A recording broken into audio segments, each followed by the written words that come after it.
This is a series of films that tells the history of contemporary fashion photography as seen through the eyes of models. This, which I think takes us right up to date. Yes. Just came out in Love magazine, I think. Tell me a little bit about it, please. Wow, this was pretty fun. This was like the Jill Sander. Right. So we didn't even know if it was for Love magazine. It was 5-day shooting, Hieronymus Bosch concept, and for me it was a huge yes. I always love working with Tim. I know that every project he does, he puts everything into it. There's no going halfway.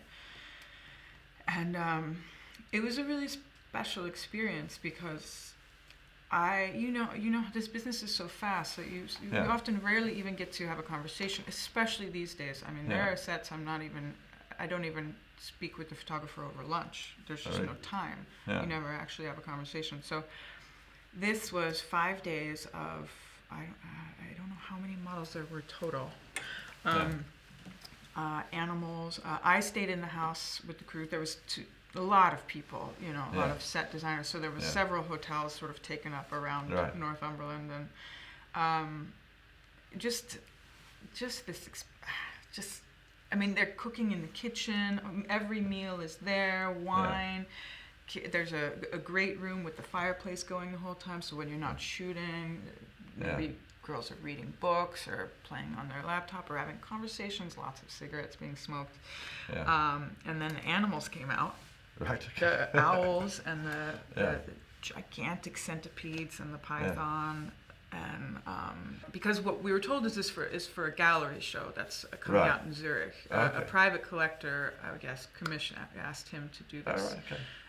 That was really, really an awesome experience. But just this whole thing, even being on set with models for 5 days and ranging from 16 to me being the oldest, and just really getting to know people and opening up, and even the young ones asking me a lot of questions, like advice and stuff, and I got to be a little bit of the, voice of experience.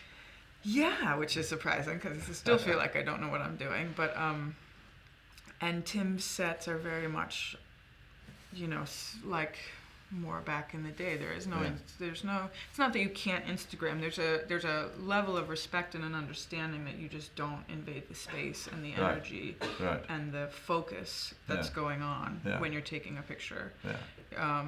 So nobody would even think of, chatting on the phone in the room. There's not even a phone in the room.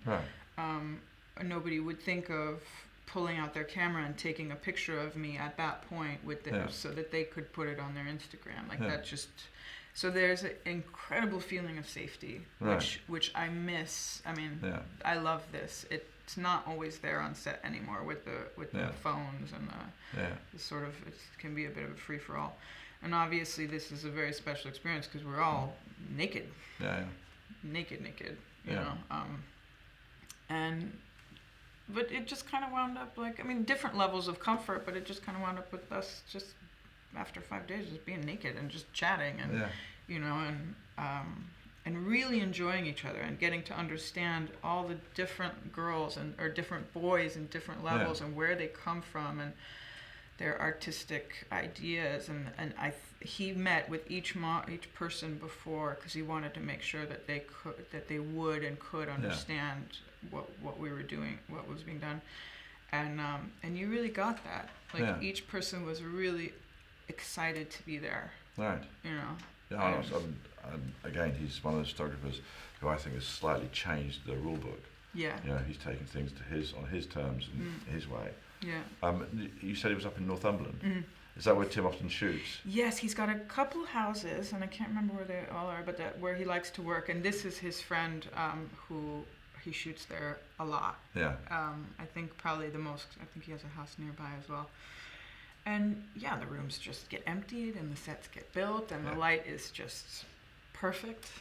Sometimes a little a diffuser goes up or something, but there's just this really soft light with the antique wallpaper that just comes in. I took some pictures because I knew it was going to be an exciting trip, so I brought my film camera. So I still have to scan those up, and then I want to play with some of those.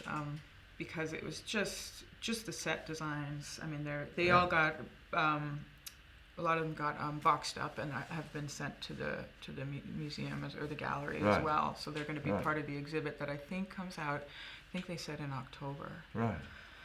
So it was a really special project. And I mean, my feeling is that photographs are almost like a sort of self-expression of the photographer's. And you can tell that when you look at Tim's work. Yeah. You almost without meeting, if you never knew Tim and you met him after seeing his work, you'd understand. Yes. There's that sort of relationship. And I think that's probably true of all the photographers that I've got here, that you've worked with, you actually feel this is, you know this person by looking at their work. Yes. And Tim, for those who don't know him, is an absolute lovely man, really gentle and clever. Yes. And just very, very nice. Yeah. One of those people who think, yes, why they're all like this. But he's like a teller of stories. He's a weaver of fairy tales. I mean, every time I'm on one of his sets, it's like one of my childhood dreams sort of coming to life. Really? Yeah, like when you were 6 and you were like. Yeah. So tell me a little bit about this picture, which is how did that did he show you Hieronymus Bosch paintings after this pose? Well, he sent the ideas, and then I started looking up Hieronymus Bosch because it wasn't somebody that I had been exposed to very much. The funny part for me about this picture is that when we first all arrived, they said, "Oh, Tim wants to talk to you about the shoot." So they pulled us individually into the back room, and Tim was not there. It was Shona and the set, the wardrobe girls, and they were like, so they were checking level of nudity that each girl was comfortable with, and I was like, it's all been seen, and that I'm pretty comfortable with nudities there, or on set, or in pictures, I should say. Is that something you have been with all the way through? No. Yes, in pictures. My father was really into art, and and would always really show me a lot of like the nudity. He really appreciated the female form in art, so it was like, for me, that was just like painting. It wasn't erotic. Not that it couldn't be erotic, but it wasn't pornographic. So it was not a problem for me. I just told them I'm totally fine with all the nudes. I just don't like having my butt photographed because that's not my favorite part. And then I wind up with the butt picture. So I just find that very. But were you? I'm just kind of curious to know. Was Tim saying, "Okay, and now put your hands down here," or were you offering poses, or how did it actually come out? Because it's not a pose one would naturally just fall into. Each shot took quite a long time because of the perspective. Like, where was Grace meant to be? Where how many people were? Sometimes people would be added, subtracted, and so the concept of obviously the flower coming out of my bum was there, and then it was does she have something in her hand? Is she just finding it?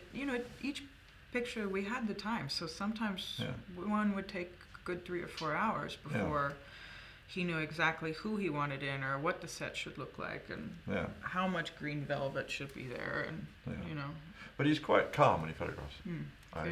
He's one of the photographers that has photographed me, so he's got one of the nicest pictures of me. I really love the picture he took of me. Well, he had me dancing. He did?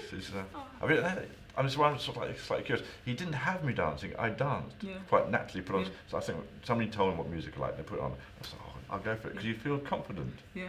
You feel like, some photographers you wouldn't like. You just sit there because you know that they will, or you fear that they might do the worst. Yeah. But Timmy just knows it'll be kind of, if you look like a twit, then he'll get rid of that one, but he'll find one that's great. But he would also be there participating with you if he wasn't being behind the camera. I mean, by the end of this, everybody was dancing. Everyone was dressing up in the costumes. Yeah.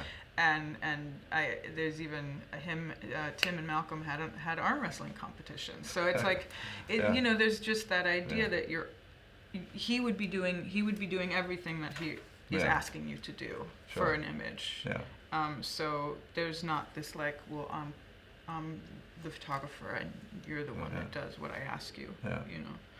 So a bit like Merton Marcus, it's a bit. I don't mean to sound rude, but it's a bit play school. It's a bit in the way that you're playing. Yes. It's not a sort of structured job. Yeah. In that way.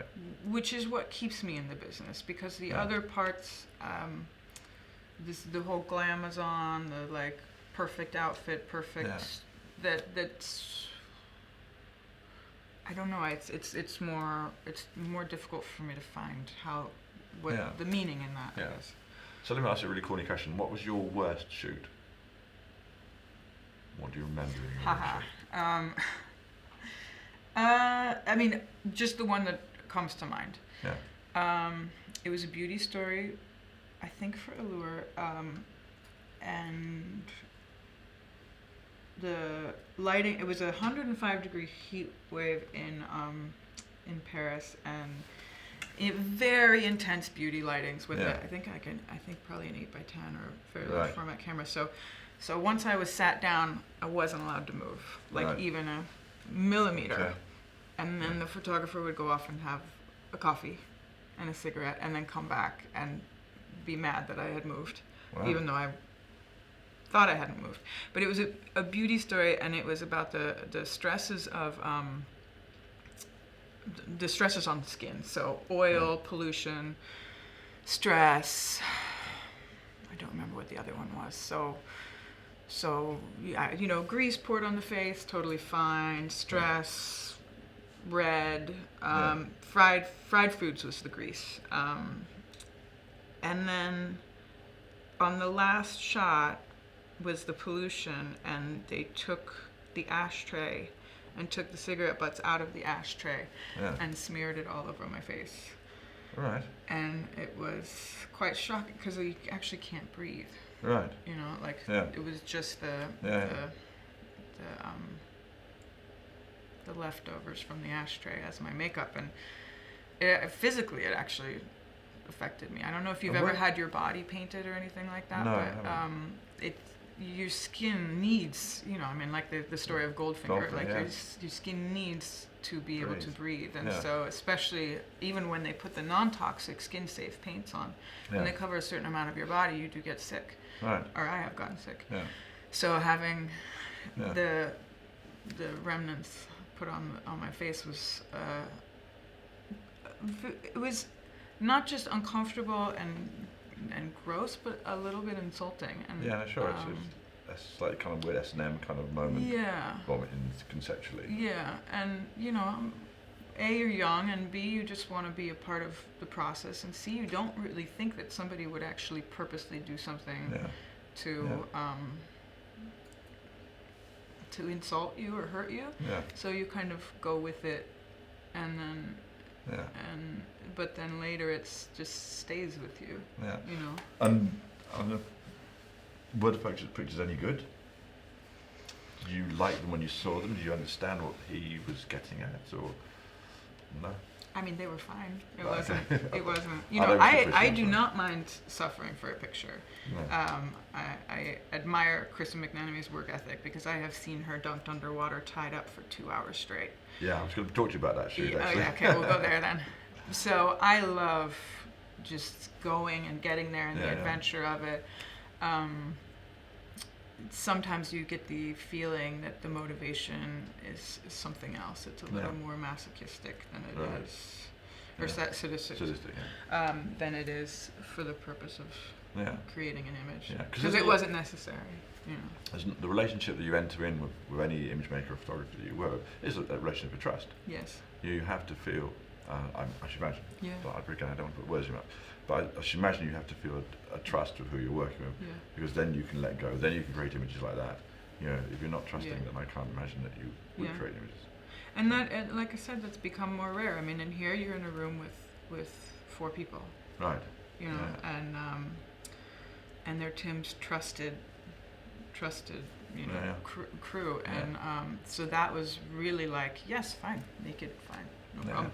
But a lot of times on set, there's not really that level of respect. You have signs up that say, no pictures, no Instagramming, no whatever, and then somebody's in the corner behind you, and it's also very distracting from the image, because I'm trying to work with the camera, but I'm aware that there's somebody on my backside, and I'm not not able to get in, continue my focus.